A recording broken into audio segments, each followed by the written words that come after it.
Когда город был на грани гибели, в людях проснулось все самое худшее. Том Клэнсис The Division. Один из самых больших долгостроев в истории индустрии и самая интригующая игра начала 2016-го от студии Massive, создателей Ground Control, World in Conflict Soviet Assault и Far Cry 3. Амбициозный онлайновый RPG-шутер, который переносит игроков в центр Нью-Йорка, зараженные неизвестным вирусом, передающимся через деньги. Только бета-версию игры опробовало 6 миллионов 400 тысяч игроков.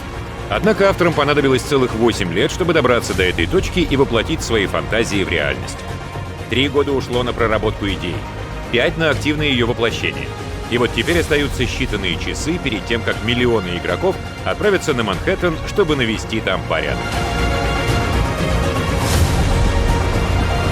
Такие люди, как мы, это последние защитники города.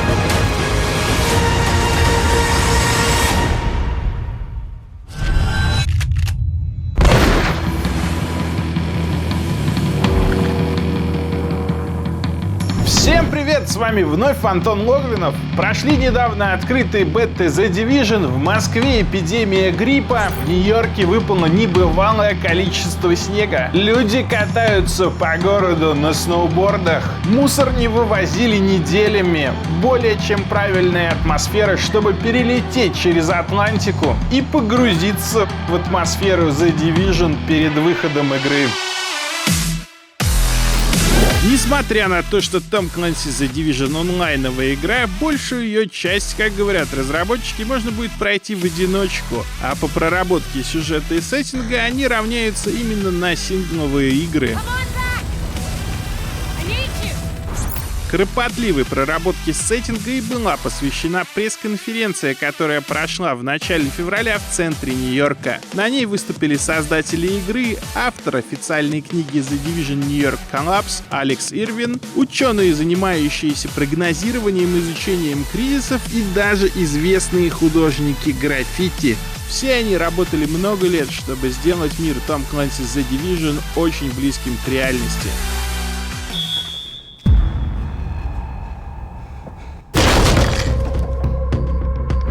В основе игры лежит довольно необычная идея — правдоподобно показать, что станет с крупным мегаполисом, когда он столкнется с неизвестной пандемией. Division — одна из немногих игр, авторы которой не пытаются превратить под действием вируса всех жителей в зомби и мутантов, а стараются дать наглядный ответ на всех волнующие вопросы. Как долго просуществует наша цивилизация в привычном виде, если случится подобная эпидемия? Насколько хрупок наш мир? Насколько быстро люди ополчатся друг на друга, случись беда? И вы будете удивлены, но за всем этим действительно стоят реальные исследования правительства США. В июне 2001 года на авиабазе Эндрюс, где базируется борт номер 1, прошли учения Национального совета безопасности.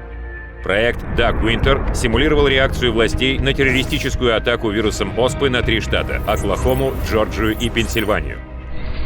Пандемия начиналась в 3 крупных торговых центрах. Сценарий разыгрывался на протяжении 14 дней. В нем принимали участие специалисты 4 организаций, которые отыгрывали роли разных высокопоставленных чинов и корреспондентов СМИ. Эти учения полностью провалились. На 13-й день вся привычная нам система рухнула. Симуляция показала полную неспособность федеральных и местных властей сообща реагировать на подобные атаки. Индустрия здравоохранения не смогла справиться с запросом на вакцины, доктора не могли вовремя диагностировать заболевания, больницы в одночасье переполнились, начались народные восстания. СМИ не могли правильно и вовремя доносить информацию до населения. That when is also lethal, could cause a lot of damage to a lot of people. It doesn't matter really how fast it rolls over Manhattan, matters how quickly people become infected. На каждого из 3000 изначально инфицированных приходилось 10-12 новых. Очень быстро в стране оказалось 3 миллиона инфицированных, из которых 1 миллион погиб. Эти данные соответствовали последней вспышке эпидемии в Югославии в 1972 году, в которой на одного инфицированного приходилось 11 новых. Однако сегодня эпидемия оспы может оказаться еще более опасной. С 80-х она считается побежденной. Обязательной вакцинации против нее не делают с 70-х. А в хранилищах CDC есть только 15 миллионов вакцин против нее, и никто не знает, утратило ли население Земли иммунитет к вирусу.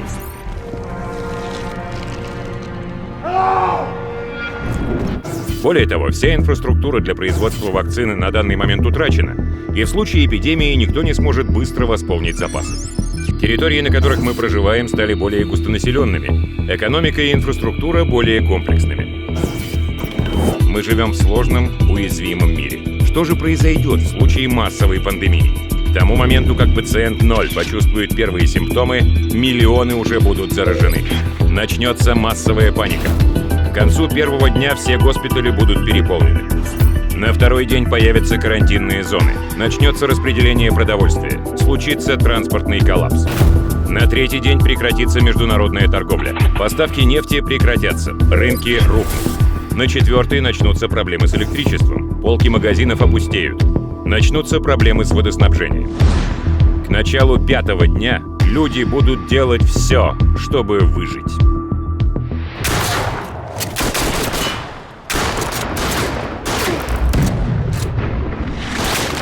Именно результаты проекта Dark Winter легли в основу Tom Clancy's The Division. На протяжении всей работы над сценарием авторы консультировались с учеными-эпидемиологами, экспертами в области чрезвычайных ситуаций и даже бывшими аналитиками ЦРУ. So now here comes boom. Now you're gonna move in and take me. Get on the ground.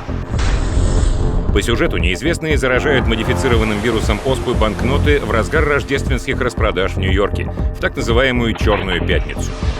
Деньги становятся главным разносчиком болезни. Это лишь кажется натянутым. Более 50% американцев пользуются в этот день наличкой, а не кредитными картами, чтобы лучше контролировать свои расходы.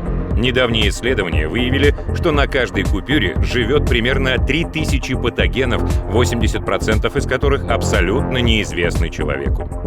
Вирус гриппа может прожить на банкнотах 17 дней. В Division, благодаря деньгам, неизвестная пандемия распространяется мгновенно и уносит жизни миллионов. Город берут под карантин, а привычные районы города становятся территорией банд мародеров и таинственных команд чистильщиков. Итоги симуляции Dark Winter настолько шокировали руководство США, что это привело к полному пересмотру оборонной доктрины страны. В 2007 году Джордж Буш-младший подписал указ, названный «Директива 51», который содержит сценарий действий на случай подобных атак. Большая часть этого указа засекречена. С этого момента авторы The Division полностью дают волю своей фантазии. По их мнению, правительство создало секретную организацию, у которой есть спящие агенты по всей стране.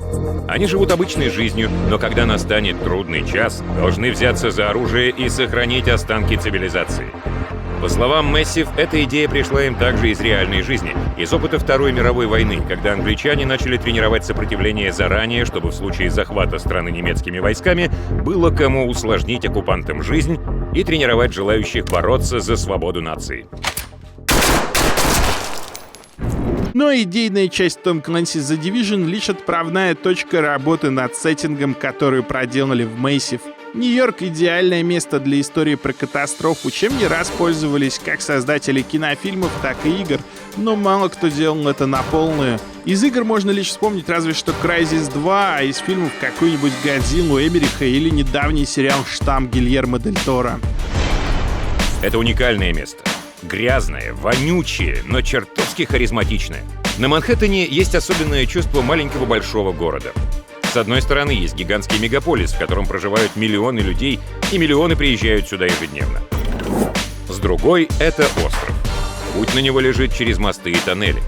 Все кварталы идеально расчерчены в решетку, каждый отделен пересечением улицы и авеню. Это идеальное место для игры про эпидемию.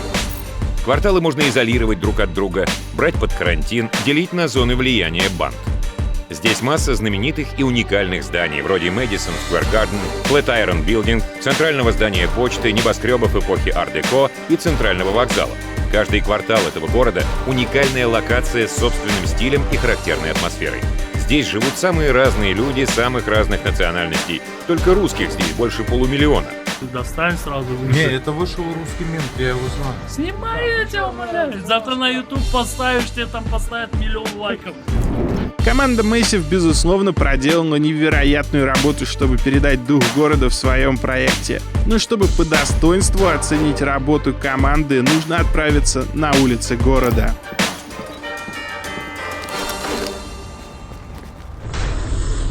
Смотрите в продолжении сюжета. Сейчас мы находимся на том самом месте, где начинается игра.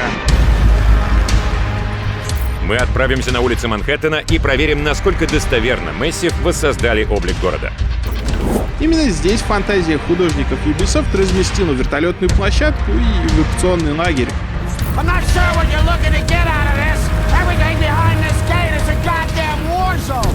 Проследим первые шаги главного героя в мире игры, впитаем атмосферу подворотен Нью-Йорка и поразмыслим над идеями авторов The Division.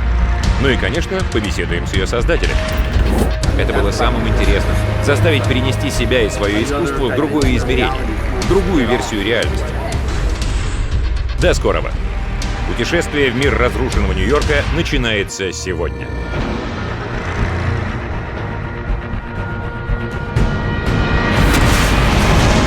Вчера это было символом власти. Сейчас это символ разрушения. Этот город, где вчера мы были счастливы, стал местом, где нам приходится выживать.